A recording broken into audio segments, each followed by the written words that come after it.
Good morning mga tol, at panibagong araw, panibagong vlog na naman tayo. At ngayon mga tol, samahan nyo po ako, ipapakita ko po sa inyo na yung aking inaalaga na baboy. At pabigyan ko na siya ng pagkain ng ating alaga na baboy ngayon mga tol. At pasensya na pala mga tol sa ilang araw nga hindi ako naka-update ng video kasi linalagnat ako mga tol. At ngayon okay na ako. Tara, balik vlog na naman tayo.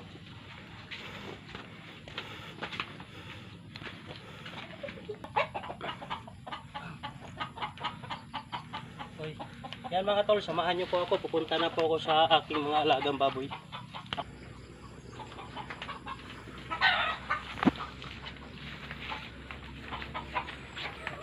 At dito na talaga tayo sa ating tulungan na ng baboy. At malapit na pala tayo mga tol. At update ko sa inyo, malalaki na yung ating alaga na baboy.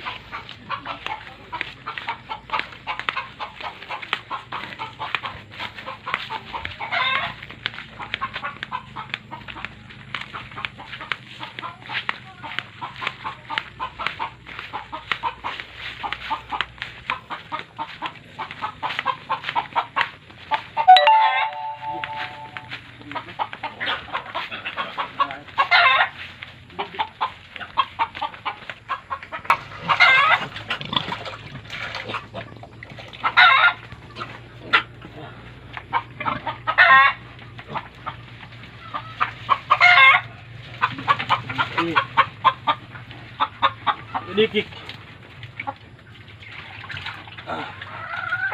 Ayan.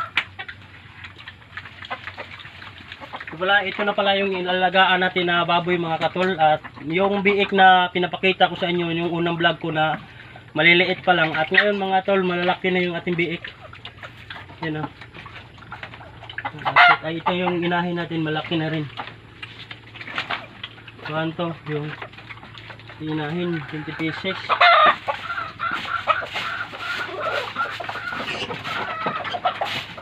At yung ating biik, yun o, malalaki na yung ating biik mga tol, yun o.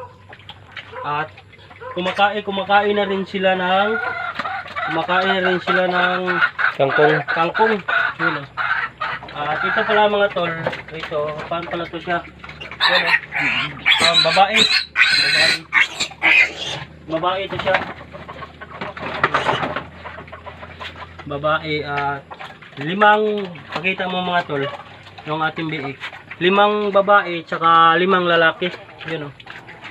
Oh, yun o, buti rin maganda yung kanila, yung tubo, yun o.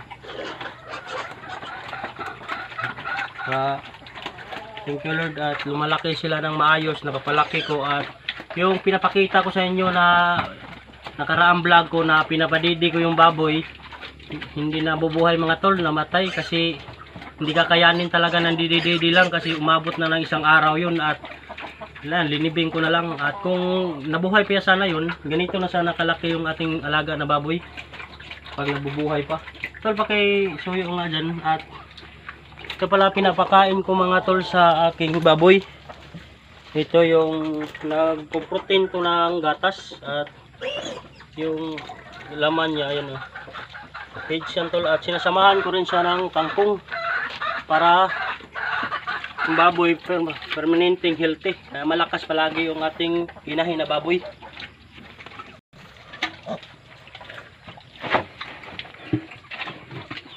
Dito budikdik, ayan yung pangalan pala na baboy ito mga tol, budikdik, yun o. Ito yung kasama ko sa dati araw-araw po, lagi pa kong pupunta ng bundok. At yung malaki na siya at may mga anak na, dito na lang ginawan ko na lang siya ng tangkal para okay yung tirahan niya at di rin siya mapasukan ng ulan. Yun yung maganda mga kautol. Kailangan talaga mga kautol, tsaga-tsaga lang kasi pag hindi ka marunong magtsaga mga kautol, wala kang masyadong income. Oo. So dito pa naman sa probinsya, masyadong mahirap yung hanap ng pera. Pero yung kagandahan nito mga kautol, kasi yung mahirap maghanap ng pera, pero yung gastusin rin dito maliliit lang.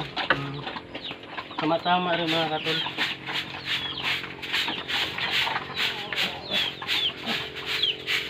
9 pa na, pila na kami.